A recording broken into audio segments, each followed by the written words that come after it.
It is terribly bad hosting. We're starting like a minute early, and I'm going to go fill up my water. Stay hydrated. We're hydro homies here. Hydro homies rise up. Hydro homies in the chat.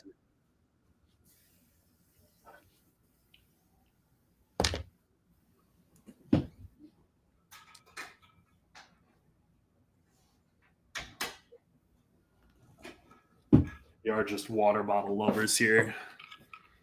Oof. Well, how are you doing today, my dude?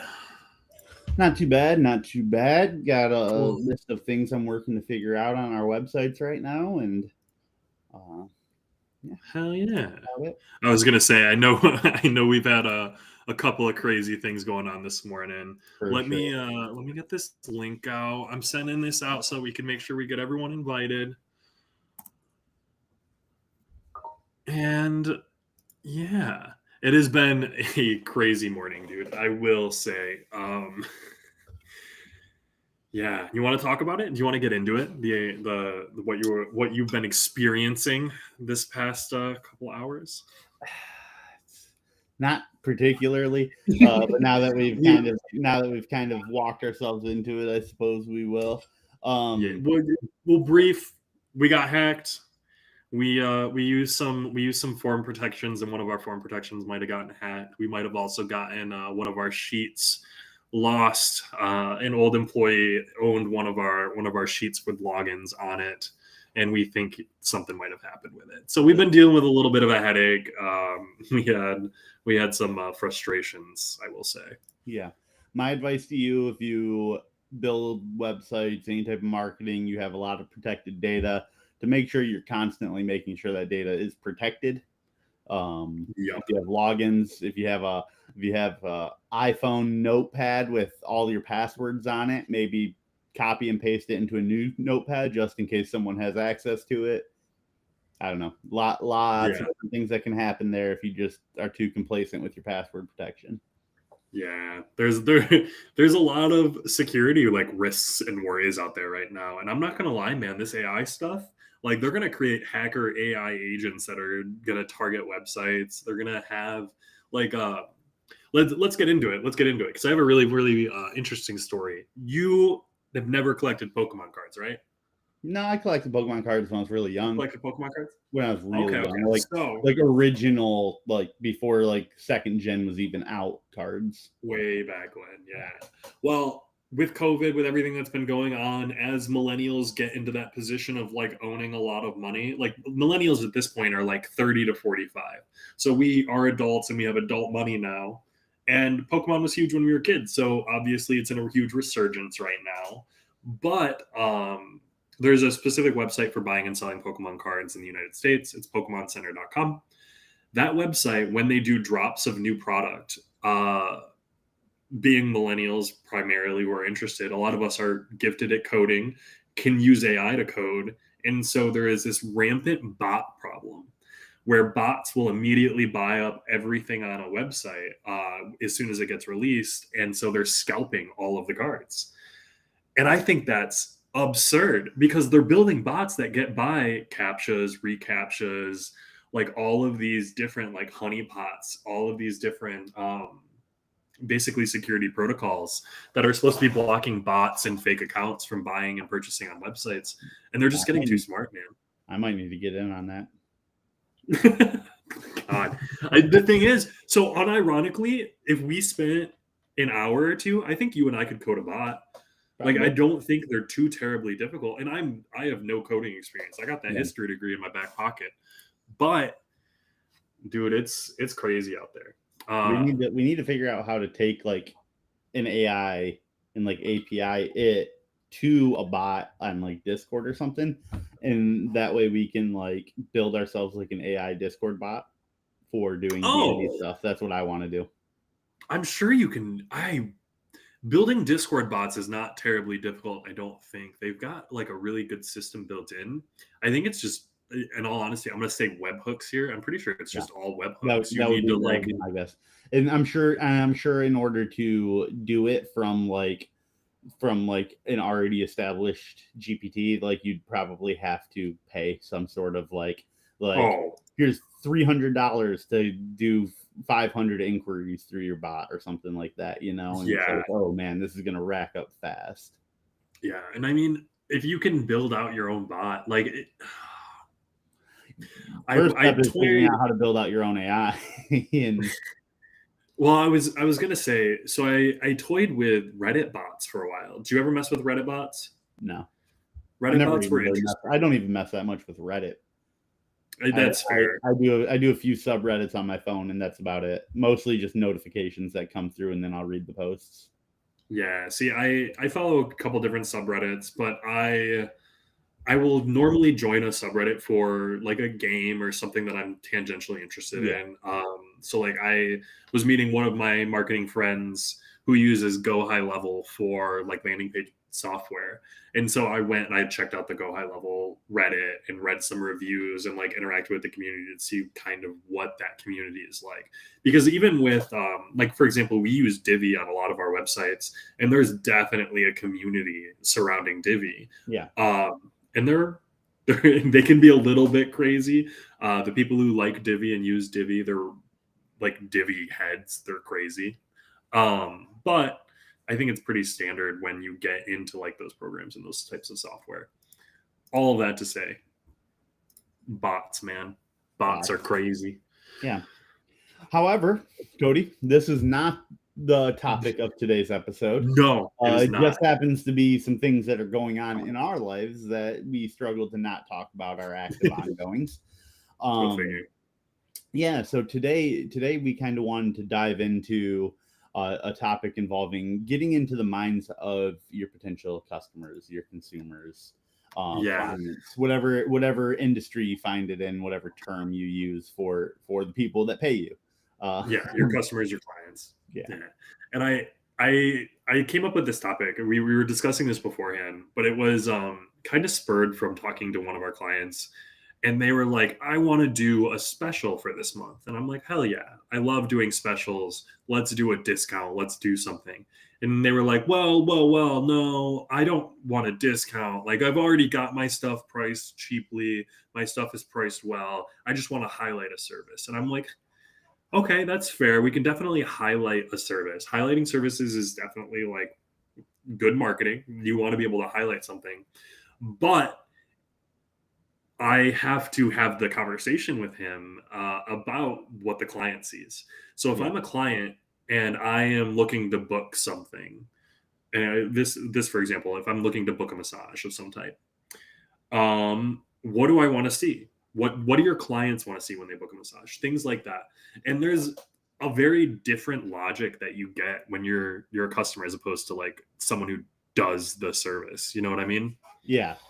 No, absolutely, absolutely.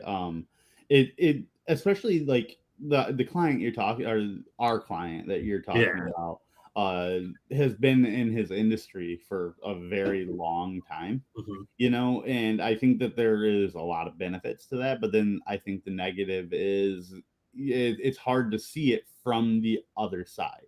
It's hard Yeah. to think about like it from the client's, or from his client's perspective, because he's been doing it for 20 plus years. He hasn't been a massage client in all that time, you know. He's only been on his side doing his end of the deal, so Yeah. it's got And to be. well, yeah, and I will say, so I'm assuming that he goes out and he gets his own massages done. Like he participates in massage. And so he definitely like is on both sides of the table, but it's also he's got 20 years of experience being on both sides of the table. Yeah. And especially coming as someone who like personally have you gotten very many massages? Is that something you've done? No, No, exactly. I think maybe I've done it one time at like a kiosk in a mall. Like not like going to a massage studio and getting Going in and like booking. Yeah, see, I've booked one massage, and I've also gotten caught up. We do Renaissance Fair, and yeah. so they have people who sit outside at the Renaissance Fair, and they'll be like, "Massages, come on up."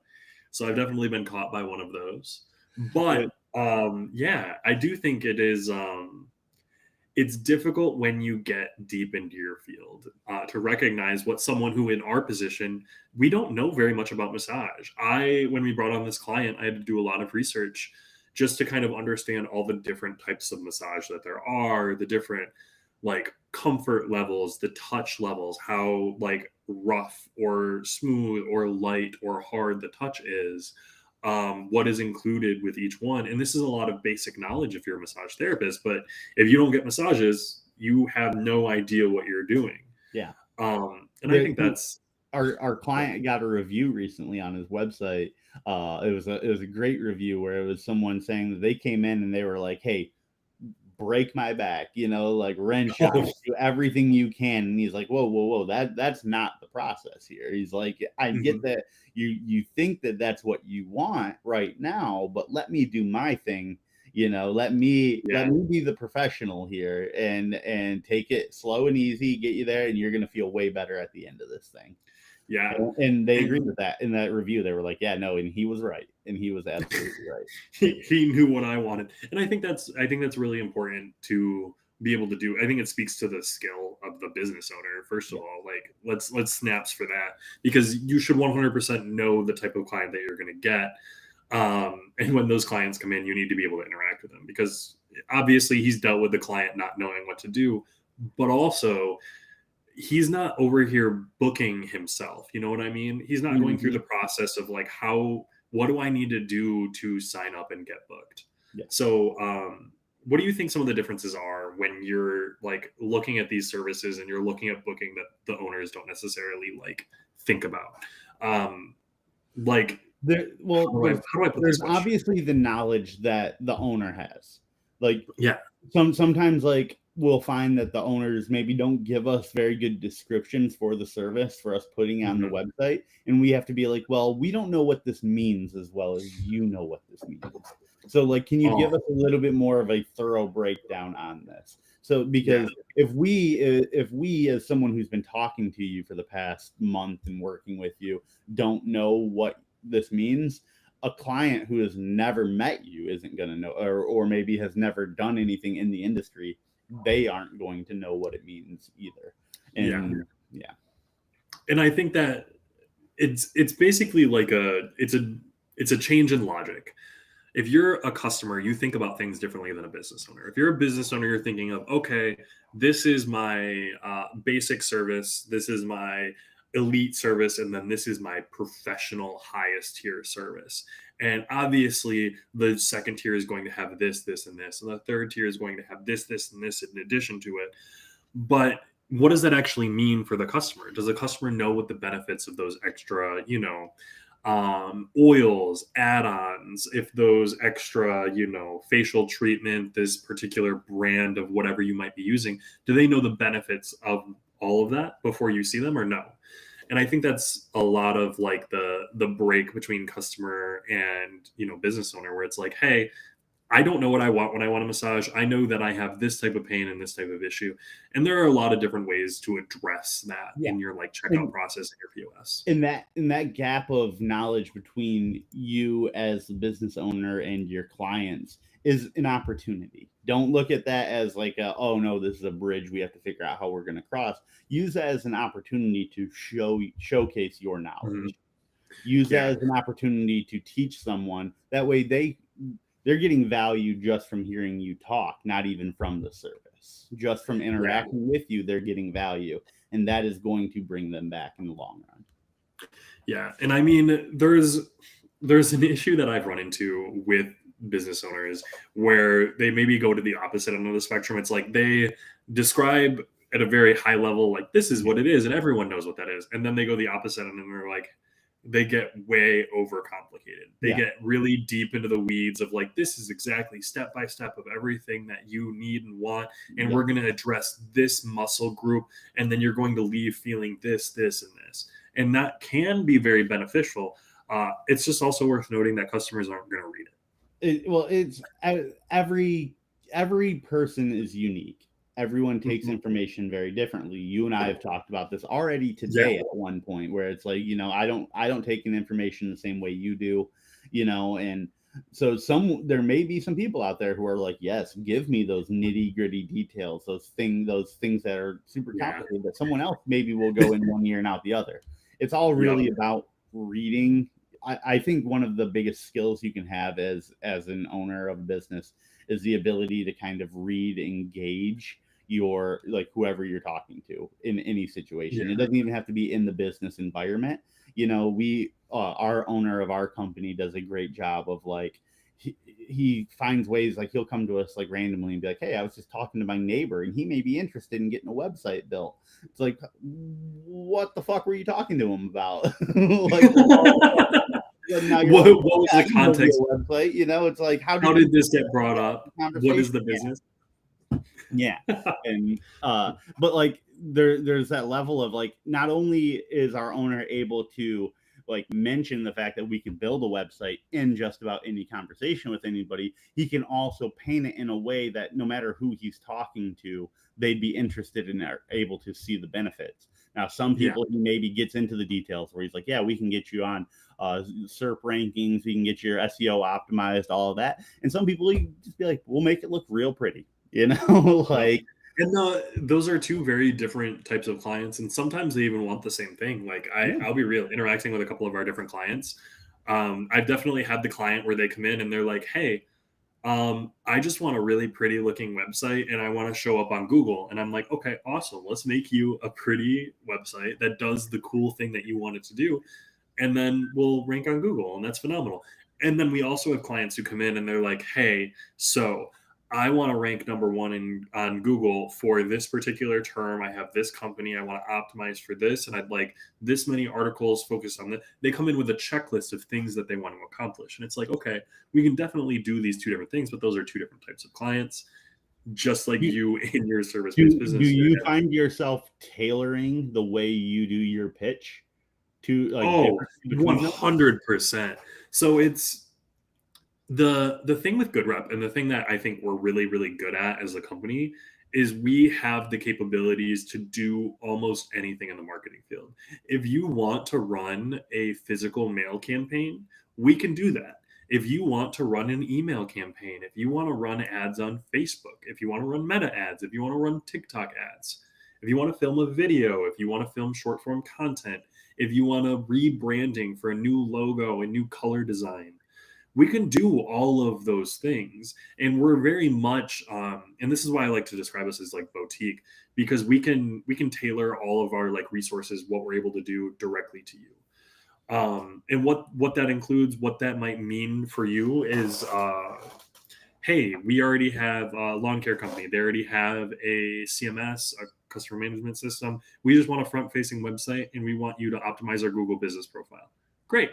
Here's your client-facing website. We built that all up. Do you want continuous hosting? Do you want articles posted regularly so that it's active? And then here's your optimized Google business profile. One and done. Very valuable things to do, but things that they didn't necessarily know how to do themselves right then. Yeah, sorry, I was just jumping over, checking our chat here. Looks like we got GoodRep in the chat with us. How you doing, GoodRep Marketing? We got Edgar in here as well. Happy to have you all here. Welcome. I always enjoy having some of our coworkers in here. I always enjoy having the ability to kind of talk about what we do, how we go through things, kind of what we're experiencing and stuff like that. Yeah. It's funny. So I have had quite a few conversations with like employees at our company, because it's worth noting, GoodRep, we are a relatively small boutique agency, but we're one branch of a very, very large company. We do a lot of internal projects, but we also work with external clients. And so being in this kind of unique position, being able to talk to other people in the company who are maybe not necessarily exposed to GoodRep and what we do regularly, is a really good opportunity to kind of teach people and open their eyes. And then all of a sudden they're like, crap, I have a side hustle. I would love some help getting my my business going. I actually had a chance to talk with one of our coworkers about his horse business the other day. He rents out horses or not rents out horses, but he does horse classes for homeschooled and private schooled kids who do not have extracurriculars. Yeah. Super niche, but super cool. Obviously his audiences are anyone homeschooled and stuff like that, but identifying that audience and being able to reach out to them. Actually, that's a good one. Let's get into that. This is a whole interesting conversation. I actually really enjoyed this one. So it's a horse school. His primary audience is, like I said, homeschooled kids. We had a good conversation where I was talking to him about it. And I'm like, hey, so homeschooled kids, you know who has a lot of homeschooled kids? Churches. A lot of religious children are homeschooled. They do with a lot of, religious type schooling. A lot of religious schools are rather small. And so it's a really good niche to get out to. And so talking with him, just being able to put forward that idea of like, hey, so you have this, you're targeting, you've got your target, you've got your audiences. Now your audience is homeschooled kids. Where do those homeschooled kids hang out? Where do those parents that you're trying to reach? How do you get in contact with them? Yeah, you can run Facebook ads and target people who are part of maybe conservative or religious, institutions or groups on Facebooks and stuff like that. Or you can come up with a pamphlet and go reach out to schools or churches in the area and be like, hey, we do homeschool activities for kids. It's free because they get a voucher from the state for their homeschooling. So it's not like a paid thing that these parents need to pay for. They get to use a state voucher. And they're set up and integrated already. So make up a pamphlet, go to churches and put that out there. And he was like, oh, shit. I'm going to go do that right now. And I think he did. I hope so. At least. Yeah. And I hope it's working out for him. Yeah, but that's part of the importance of like, okay, he identified his client, but where is his client? Where is his customer? Where are they at? How do you reach them? Yeah, and I think that's that's a practical tip. Like, figure out where they're at. That's really how you kind of like step. It's a weird thought to be like, like to step into someone else's mind because you're never going to be able to get rid of your own internal thoughts when you're trying to do that. Empathy is hard, man. But there's like little tests that you can kind of do. Like they call it the grandmother test, where it's kind of like would my grandma understand like my pitch, my offer, whatever it is that I'm trying to sell, how I'm trying to sell it. But I think that there's also to the opposite end. So you got the grandmother test, which I think is a great way of being like, will someone too old understand this? But there needs to be also that test for the youth, the grandchild test or whatever you want to call it, where it's like, would someone really, really young, and maybe this is too young for my audience, but like still, would they understand it? Because if a 10-year-old can understand what I'm trying to say, a 25-year-old can understand it, hopefully. Yeah, like you cross your fingers. Yeah. I was gonna say not every 25-year-old is as smart as a 10-year-old, that, but I wasn't. Well, Are You Smarter Than a Fifth Grader was a TV show for the longest time. You remember that? Exactly. But I do 100% agree. There's this a marketing term called KISS. Keep it simple, stupid. Yeah. Just keep it simple. I have run into so many different clients, so many different customers who are like, I would love to do this really complicated bundle offer of like these 4 different services together. And then you buy them in a series and you can get, no, maybe that would work. Maybe that is beneficial. There are definitely like a space for bundles, for bundling things up. But what people are looking for, the simple one-off thing that they don't need to spend much time, energy, or effort understanding. If someone is looking for something, they will ask about it. So like if you keep it simple, like, hey, here are the things you need to know about this. And if that is enough to get someone interested, but they need to know more information, they're going to ask about that. You don't have to force feed them that and then give them this sensory overload of way too much information. They don't know what to take in. So the KISS strategy of keeping it simple really does make things easier, not only for you, but for your customer as well. Well, exactly. And it's putting yourself in their mindset, like your customer, your client, who are you targeting? Like if you are targeting elders, it's probably a good idea to talk to some elders about your offer. If you're targeting, people, millennials, people ages 30 to 45, a lot of us are working really hard right now. A lot of us are spending a lot of time at our jobs and doing things like that. Also means we're the best people to target because we have a lot of disposable income and we're making a lot of money. So we tend to be like the most targeted demographic right now. I think the 30 to 40 demographic is probably the most targeted on Meta and Facebook. I'm pretty sure I've read that, but you might want to look that up. That would make sense because that age range, I feel like that's got to be the biggest age range kind of, and maybe the younger ones are still even bigger because they're growing into it. But like that 30 to 40 range is like the people who are like right there at the start of Meta, Facebook, all of that, you know, MySpace, you know, like we were the teenagers playing around on MySpace, you know. Yeah, we got right in there. Yeah, we were the ones who were like at the forefront of the start of social media. Yeah. So it makes sense that we would be the biggest demographic still in social media. Yeah, I was more so thinking like even purely for like ad targeting because we have some of the most disposable income. True. Now, mind you, the most disposable income is people 50 plus right now. Almost, we won't get political with it, but a lot of our wealth is tied up in the upper echelons. But for like ad targeting, for like these types of services, let's use massage therapists again. I always think massage therapists is a really good targeting system. So like if you are doing elder care massages and things like that, you are going to want to be targeting the ad for an older person. You're going to want to make it really easy to understand. And you're probably going to be on Facebook and you're going to target the cute puppy groups that is full of grandmas and grandpas because that's where your audience is. Mm-hmm. You're going to want to do that research, figure out where your audience is, and then target them hard. But if you're also going to do a massage that's a sports massage and you're going to run ads for that, target some local sports groups. Like there are undoubtedly, there's got to be pickleball groups in every city in the country, right? Yeah. Like, 100%. Or like marathon groups or something like that. Marathon runners. So specifically with our massage client, we talked about doing some targeted promotional campaign for a sports-based massage for marathon runners specifically, because what you find up with, and here's some secret sauce here.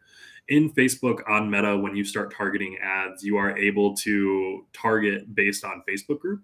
It's why Facebook pushes Facebook groups so hard is because they lost a lawsuit in 2017 to the United States saying that they couldn't target people based on personal information provided in their profile accounts. So they were selling ad data. Basically, they were using your personal identifying information and selling it to ad runners. And that's highly illegal. They got into a lot of trouble for that way back when. Definitely not allowed to sell your information. But what they've transitioned to, and I'm sure you've noticed it, is Facebook pushing groups. Because if you join a group, that group has a topic that it's all interested in. And then as an ad runner on Facebook, I can target that group. Yeah. And be like, oh, you've got a Grand Rapids Informed group. Yeah, I can target everyone in that group. That's my audience that I want to target. But it's also crazy because it's like they love groups for that purpose because they can make money by letting you run an ad through it. But natural outreach through groups has been completely slashed. Like, it used to be like if you were in a group with 1,000 people in it, you could go make a post in that group and all thousands of those people, unless specifically having it turned off, would see it. And now it's like you'll be lucky if like 25 of the people in that group see it. Yeah. And I mean, I think that's just a whole Facebook, their feed going way downhill. And like, let's be real. Facebook, yeah. And it's again, and it's them. I personally think it's them fighting like natural advertisement and just trying to push paid ads. Yeah. Organic. Yeah. Anything that they can make money on, man. I think that's something that is really, really not great that Meta is doing. A lot of these ad platforms are in a lot of control, and you got to learn to work with them. You got to learn to work within the confines. And so just knowing that those things exist, being able to target people based on their groups, their demographics, things like that is really important. Yeah. Let's try to jump back over to some tips for getting in the customer's mindset. Cody, when you go through, like when you have like a customer funnel kind of built, a process that they have to go through in order to do your service or purchase your product, what are some ways that you think you could kind of like get into the customer mindset for that funnel? Does that make sense? How I worded it? Yeah. So when you're creating a funnel, first of all, let's get into what a funnel is. So a funnel is someone gets interested in your brand, they Google you, they click on an ad, and then all the way at the bottom of the funnel is when they make a purchase. You earn money, you provide that service, and then that you get into like reselling and things like that. So it's what you're offering people and what they're seeing throughout that whole marketing funnel. And I like to go through as much of that funnel as I can myself. It is important for you to think like a brand new customer. I do what's called customer avatars. So I will come up with a persona. I think it stems from my Dungeons and Dragons background. It's like, let's come up with my persona. Cody Manderson. Cody Manderson. That's my favorite persona I've made for you. My actual testing persona is Testerson from Testerson and Sons. So I do that same thing. I feel like you stole that from me. I feel like you saw me test with Testerson, and you're like, I like that. I'm pretty sure I did. I steal emojis from Jay way back when, so I would not be surprised. But you want to come up with like a customer profile. So like, hey, I am a 25-year-old who just finished college working my first professional job. These are my hobbies. And I am in pain because I was biking in the Colorado mountains. And so I want to get a massage, but I've never gotten a massage before. So this is what I'm doing. Like, I come up with that process of like, what happened? What am I looking for? And then you go through the whole thing. What am I going to Google? Where am I going to search? What am I seeing when that happens? When I land on client's website, do I see a phone number? When I call the phone number, is it something like that? Is there an easy form? Is there a checkout button that's easily identifiable? And if I'm looking for a specific service, like, oh, my muscles hurt, if I go and I look, is there something that says muscles hurt in there, and that will help me? That type of information is what I'm seeing, and I'll make notes.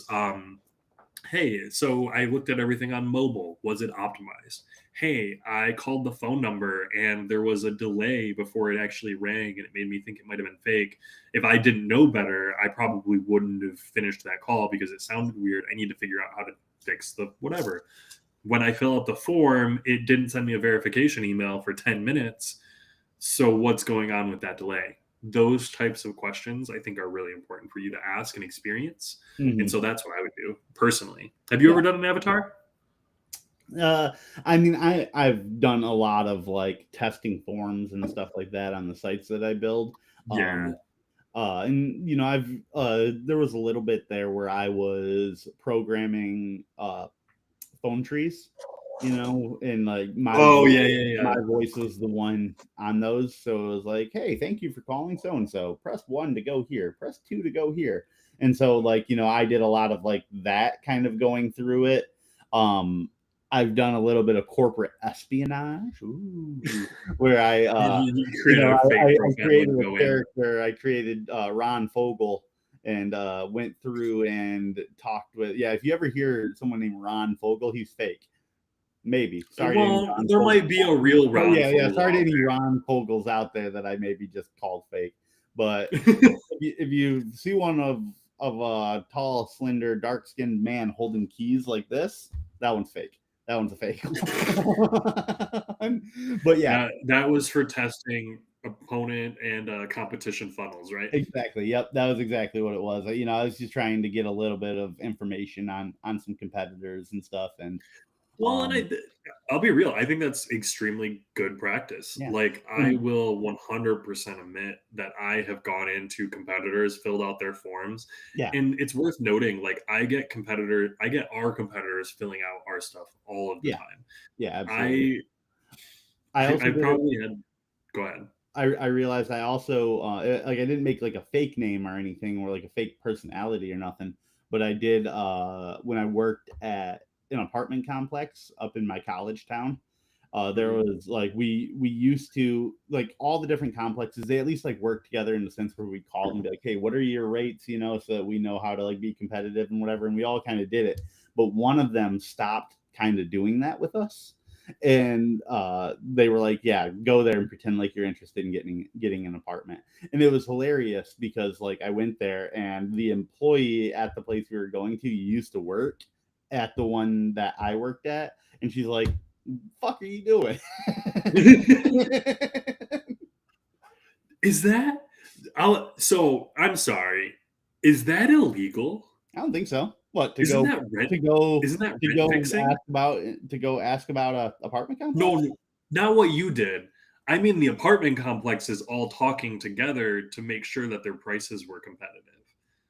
No, no, it wasn't like, "Hey, we're gonna lower our prices, like, if you also do this," or, like, "We're gonna raise them if you like, so that you raise them too," or anything like that. It wasn't, like, working together to, like, do it. It was just, our information isn't hidden, you know? We're Yeah, not hiding how much it costs to rent here, so we'll tell the other people, you know?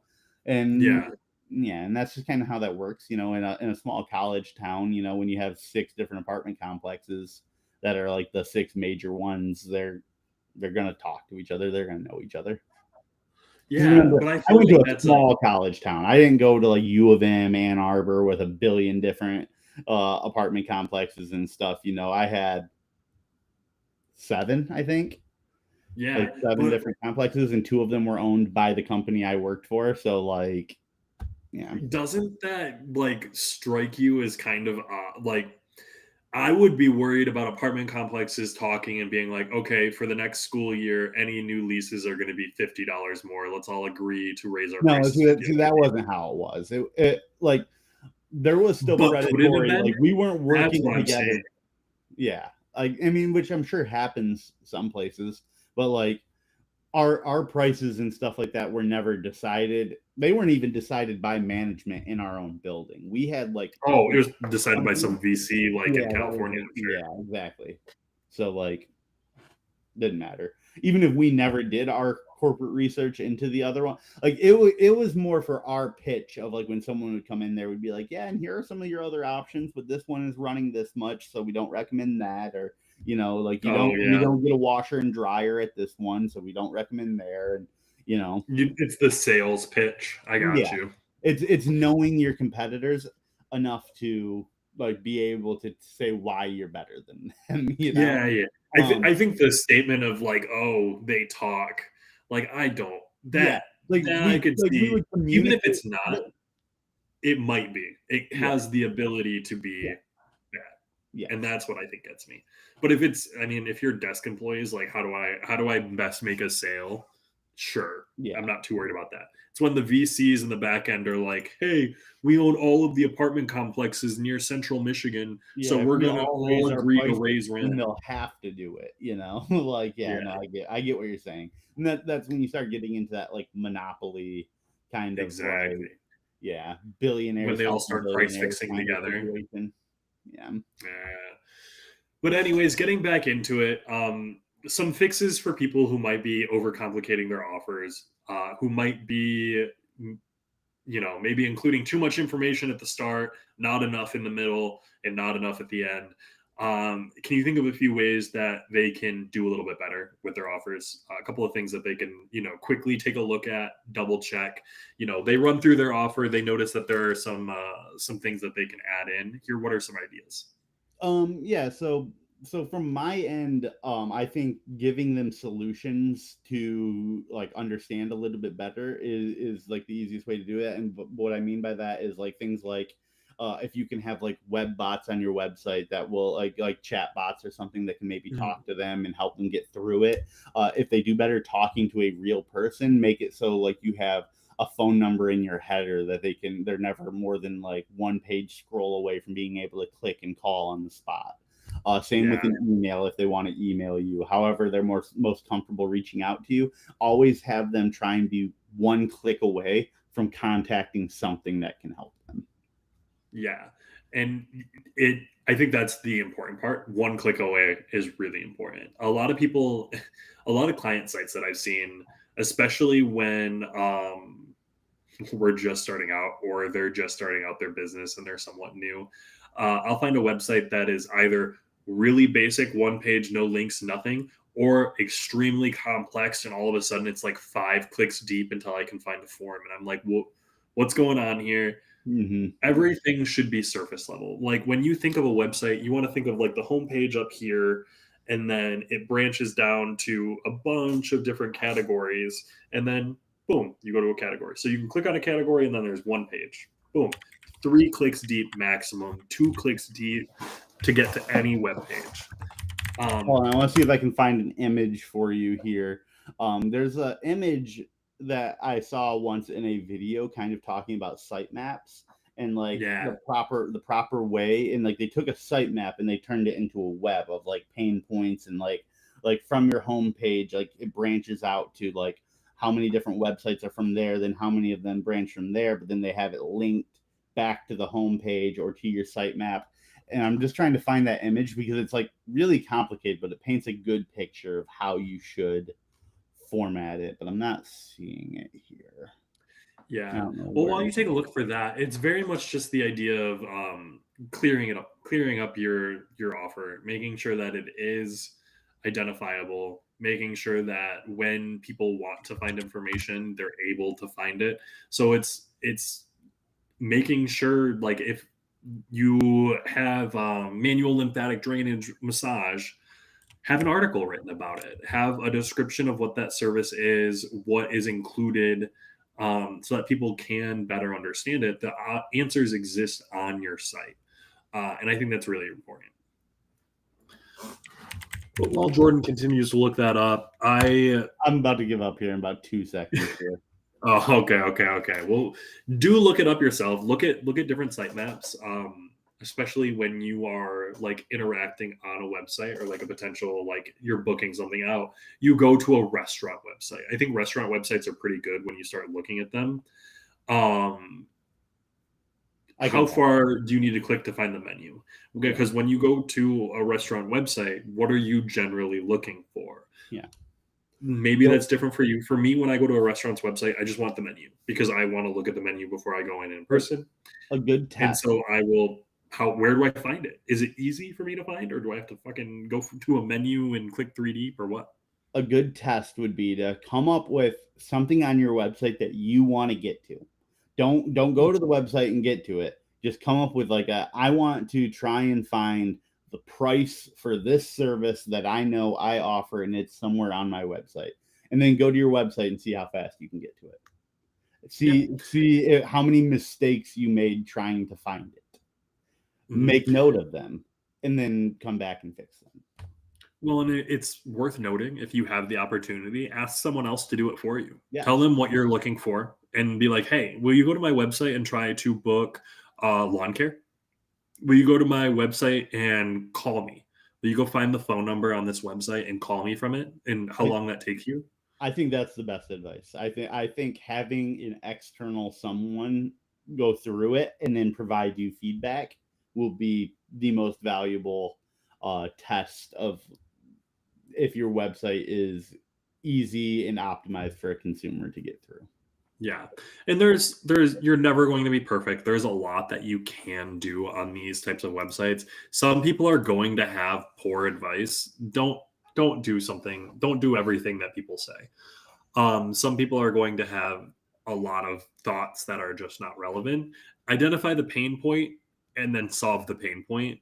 Their solution that they offer you might not be perfect.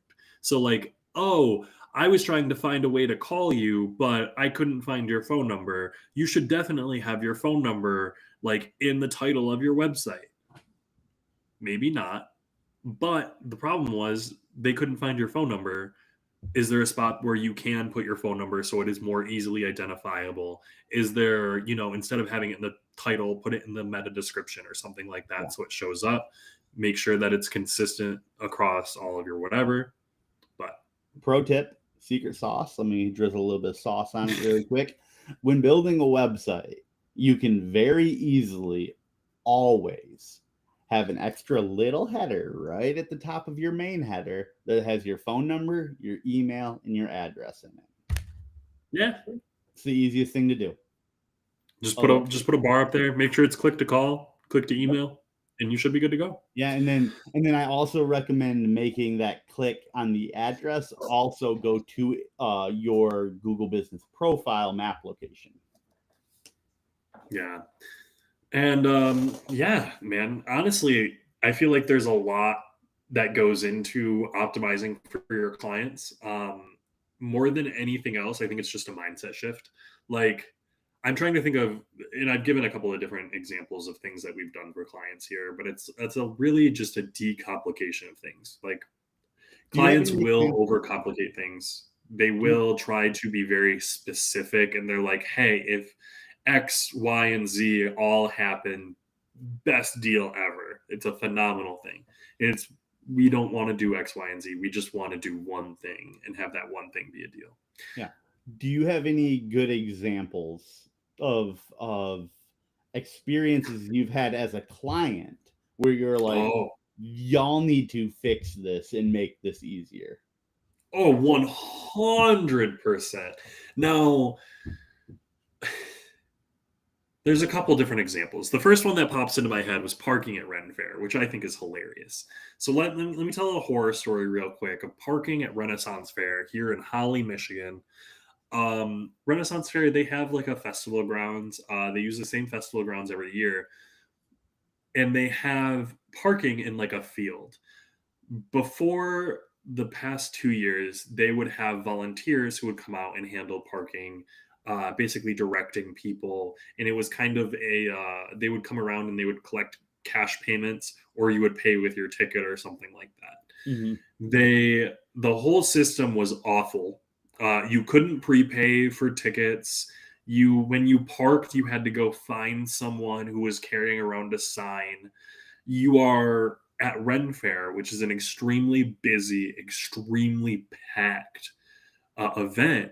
And especially if you're getting there at the beginning of the day, like it can take multiple hours to just get through traffic to parking at Ren Fair before even getting out. So to add on to that level where now I need to go figure out how to pay for parking, worry about my car getting towed out of this field or getting a ticket, it was just awful. And they've been slowly getting better at it over the years. I think 2 years they added a system where you could go online and pay, but you had to like have a printed off QR code that you put in your window. Super annoying. And then last year they did another upgrade where you didn't have to have the QR code. It was based on like license plates. So I think they had a drone fly around and like check out license plate. And so if you registered your license plate and paid for parking online, you were good to go.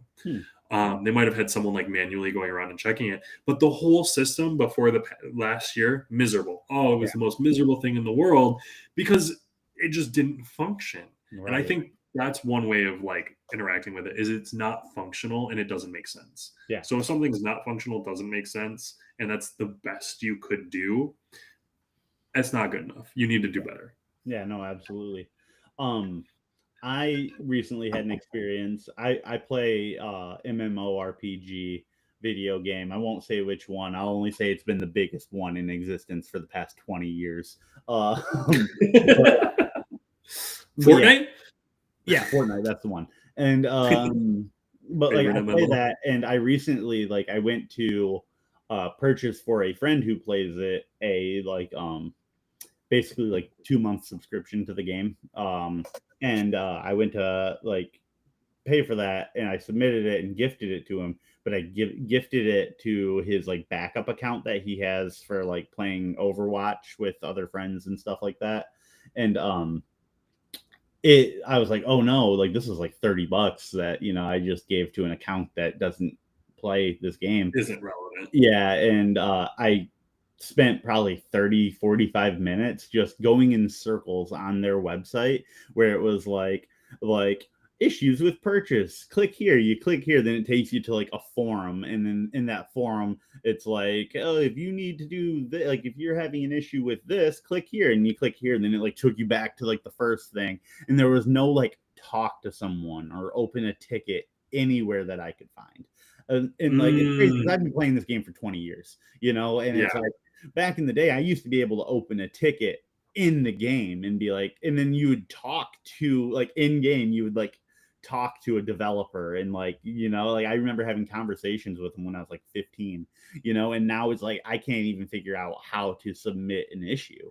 I eventually Yeah. did, but I had to submit it for a different issue, and then in the description I was like, hey, this has nothing to do with what I'm reporting this for. I can't figure out how to get to where I need to get to. You guys need to fix this for me. And then they did. They did a great job, but like it was the worst. They ended up fixing it. Yes, they did fix it. They gave it to they refunded it for me, and then I gave it to the right guy. But yeah, it was just a whole process that could have been. It was just a process. And what's frustrating is it used to be easier. It used to be perfect, and now it's just stupid. And it's like they didn't want to make it easy because they don't want to refund it. Yeah, there are two things there. I do think that there is this like planned built-in obsolescence. Like it's not supposed to function well because the more difficulty you have to go through in order to do it, the less likely you are to do it. And I do think that there are barriers to entry that companies will place like this. But on the other end, what would you have liked to seen? What would have made that whole experience better or easier for you? You know what I mean? If they had in some way taken the feedback where I was like, hey, this is stupid, this doesn't work, and they in any way were like, that's a good, like they acknowledged that feedback and were like, we will try and work on that. Even if they fucking didn't, if they would have been like, that's valuable to us and we appreciate you saying that, that would have made it nicer. And ultimately it would have just been a lot better if I could just do what I used to be able to do and hit escape while in the game and click open a ticket. That's all it used to be. That's how it used to be. That's all I'd have to do. That's all I wish I had to do then. And now they can't do it because of XYZ reason. But I will say it's a much bigger game than when I was playing it 20 years ago. I mean, maybe not. Actually, I think it was bigger then. But like on that same note, like I think the team was a little bit bigger, and like they were able to like have that like, hey, a GM, a game master just messaged me in game and is working with me like one-on-one. Like, you know, that was more viable then than it is now because they're probably getting hundreds of thousands of tickets a day now. But also I jokingly was like, I'm not going to say the name of the game. Obviously at this point, anybody who knows and can pick up what I'm talking about World of Warcraft. World of Warcraft in its peak was like, there was like the size of small countries playing that game at times. And so I think it's even more than small countries. Like, let's be real. World of Warcraft was medium-sized countries. Yeah. During its peak. That was I watched like a documentary on it. Not that, well, I didn't watch a documentary, but I watched like a clip of a documentary on it. And like they were talking, because I don't watch documentaries, but they were. Why don't you watch documentaries? Wait. That is absurd. You don't watch documentaries? I mean, if they're on, I'll watch them, but I have a hard time starting documentaries. They're just not interesting to me. Like once I'm in it, once they've gotten to their plot hook of a documentary, then I'm like, all right, this is good and I can watch this. But like if it's like, hey, I can go start Ted Lasso right now, or I can, you know, watch a documentary, I'm more interested in like television, I guess it's fair. I think for me, like I do go out of my way to watch some documentaries like almost as they release because I do like documentary style. Like when the what was it, Titan, I think, the submarine one that just came out on Netflix, I watched that like the day it released. That was really good. Just interesting stuff.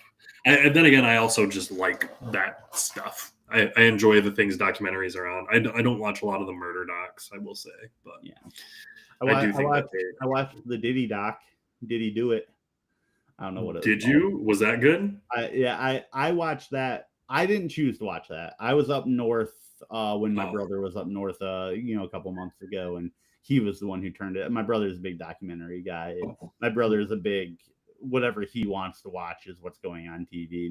It doesn't matter what anybody else wants to watch. So I watched the Diddy one, and we watched the OJ one. I think I watched the OJ one way back. OJ one. I've probably seen 3 different documentaries on OJ Simpson in my life. So it's like, what new information am I getting from it? The Diddy one was kind of interesting. More interesting now that he's been acquitted on like the most serious of the charges, but no comment on. No comment. No thoughts. No comment. Moving on. Just interesting is all that it is. Just interesting. Let's close this out with some tools that you can use if you need some help with this. I think the biggest tool is use a friend. Use us.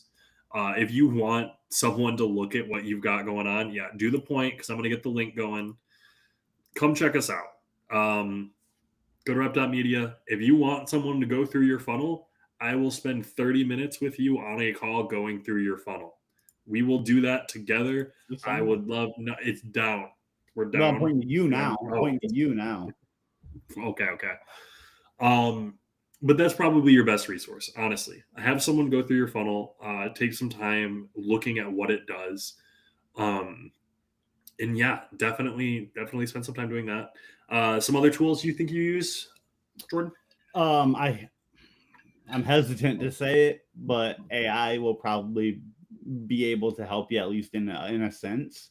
I know ChatGPT can scan your site now. It's able to get out there, and like if you give it a URL, so long as it's a readable site, it can scan it and it can take a look at it, and you can say, hey, look at it like you're a skeptical customer, and what on this might steer you away. Again, I'm a little hesitant to say that because we're trying to get in the minds of real consumers, real humans, and like having a robot do that is, I don't know how I feel about that, but it's in the notes. Well, it's a step to take, because more than anything else, like, you want data points. Like, you want to better understand. You don't want to overwhelm yourself with too much, but being able to ask AI, hey, look at this, give me some ideas. And then you now have that as like a frame of reference. So when you bring it to a human, you're like, hey, check this out. Maybe pay attention to these things. Yeah. Maybe don't color their perception before they get started. But once they've spent some time on it and they've given you some feedback, hit them with what ChatGPT said and be like, yo, this is what ChatGPT said. Do you think this is accurate? Would you agree or disagree, and why? Yeah. Like, it gives you a control almost to compare them to. Yeah. And then lastly, not tied to the AI topic that we just said there, something that you can do to really get yourself as much feedback as possible is to have some type of survey at the end of any service that you've provided, or any action that they take on your website. Let them tell you where their pain points were, so that you can get there and fix it. Some people don't like to do the surveys at the ends of things, so my advice to that would be tie the survey to some type of benefit, be it 10% off your next order, $5 off something, something like that for filling out the survey. You don't have to run it for every single job you do, like every couple months, run a couple of them to figure out where people are leaning, and do it from there. And I think it's very similar to like asking for reviews and stuff like that. Yeah. Small businesses, especially service-based businesses, they are very hesitant to mess with their pricing. It's something that I've noticed, and I think is 100% fair. You do need to almost bake in those discounts. Maybe if you're uncomfortable changing your price on something, then just give someone like a $5 coupon, where it's like you're not changing the price of the service, but it's like, here's a gift card, basically. You know, you need to be able to kind of offer things, and that's what people are going to do. I know my partner, she loves the Google surveys. So she'll do Google surveys for pennies because Google has a really good interface. They're easy to do, and she gets prompted for them. So she gets prompted on her phone to do a Google survey. She'll go do it really quick, and it gets added to her Google Play wallet or whatever. And so she's done hundreds of those surveys for, 20, 30, 40 cents, up to $1 per survey or something like that. So being like, hey, you had a great experience, or you had experience, leave me a review. First of all, anyone who leaves your review should get a coupon of some type. Yeah. 100% of the time. Your reviews are so much more important than you can ever possibly realize. Always ask for them, offer them a discount, offer them a $5 coupon, offer them a punch on a punch card, something. And at the same time, offer them a survey. Come up with a survey, ask them some questions. If you're doing massage, or you're doing, esthetician, or some of these types of service, you can usually work those conversations in while you're providing the service, before or after, or anything like that. So try to do that as well. But asking questions after everything's all over, I think, is also fine. Well, good. And I think we got everything. I think we covered all of our checklists. I think we did a good job. Look at us. We didn't even riff.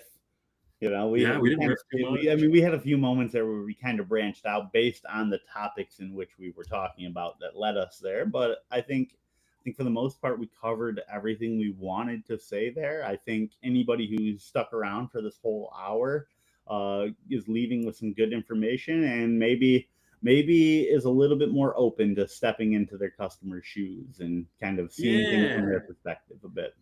A little bit more ready and willing and able to spend some time looking at things from a customer's perspective instead of their own. Yes. And I think that's going to be beneficial for any small business owner, any business owner, large. really. Yeah, I was going to say any business owner. It will be beneficial for you to spend some time thinking like a customer. But hey, thank you, Jordan. Thanks for joining me today. Thanks for everyone who's watched. Love having you guys here and having the ability to kind of chat about, what it's like to be a customer, what you can do as a small business to better target those customers that you might be getting. Hopefully you had some good information, and we'd love to see you next week. Good Rep Boys, we're going to be live next week, Monday at noon on the Joey Matterhorn channel. We'll be coming at you with some more marketing tips, and then Tuesday at noon we will be coming back on the Good Rep Media channel to talk more about some small business marketing and what you can do for clients, building up your business, all that type of stuff, all of the good stuff that you can do. But hey, good rep. Exactly. Good night and good have a good night and a good rep. That's hilarious. Have a good night and a good rep, guys. I'll see you guys next time. There you go. See, you wanted the catchphrase so badly.